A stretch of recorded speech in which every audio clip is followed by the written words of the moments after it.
نتكلم عن إلياس الياسي.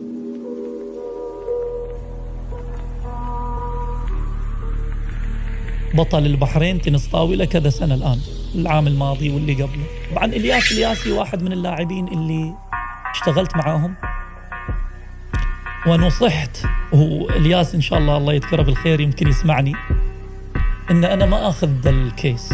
قالوا لي بتتعب وياه ولا راح تأثر في شيء، والسبب قالوا ما السلوك اللي يتبعه إلياس لا يمكن السيطرة عليه، والأعصاب اللي يدخل فيها المنافسة يعني إن شاء الله تعذرني إلياس، عادي يكسر المضرب إذا ضيع النقطة.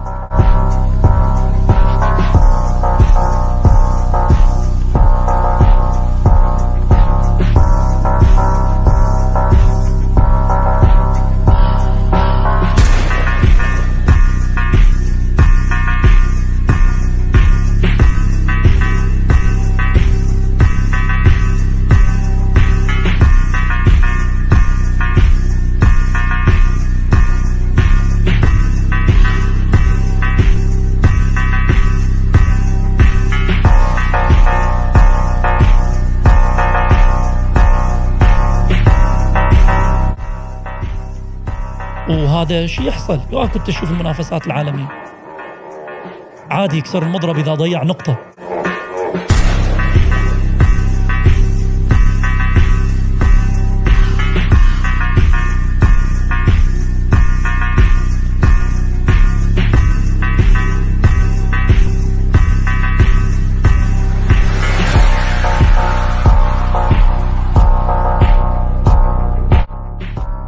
قبلت هذا التحدي وأخذت إلياس واشتغلت معه من السنة الأولى. كان في من السنة الأولى، من الشهر الأول كان في تغيرات جذرية في شخصية إلياس، والكل كان مستغرب، واللي كانوا يقولون إلي إنه بتتعب وياه بعدين هم أنفسهم يتكلمون شلون قدر عليه يتحول الولد من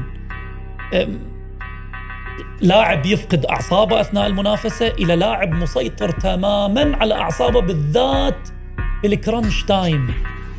أنت تتكلم عن إرسال جزء من الثانية، أوقات صعبة جداً، النتيجة 9-10، هذه أصعب وقت ممكن على لاعب تنس الطاولة، أن النتيجة تكون 9-10 وأنت متأخر بنقطة، والمنافس ممكن إذا أحرز النقطة انتهت المباراة. في هذه الأوقات إلياس يبرع، ومي في مناسبة واحدة، في مناسبات عدة يبرع في ذا الجانب ويتحكم بأعصابه ويرجع ويتعادل ويفوز ويحصل بطولة البحرين. خبرة على مستوى المشاركات الخارجية. إلياسي ضربات القلب يا مخرج، ضربات القلب يا مخرج، ضربات القلب يا أستاذ علي، ضربت البحرين. نحن هنا وأنت هناك لينجح. إلياسي جاب النتيجة، إلياسي جاب النتيجة، إلياسي عيد يا مخرج يا مصطفى، عطنا إياها. شوف الكرة الجميلة بعدما كان متأخرا، لكن فتح المضرب وضرب بعملية الباك.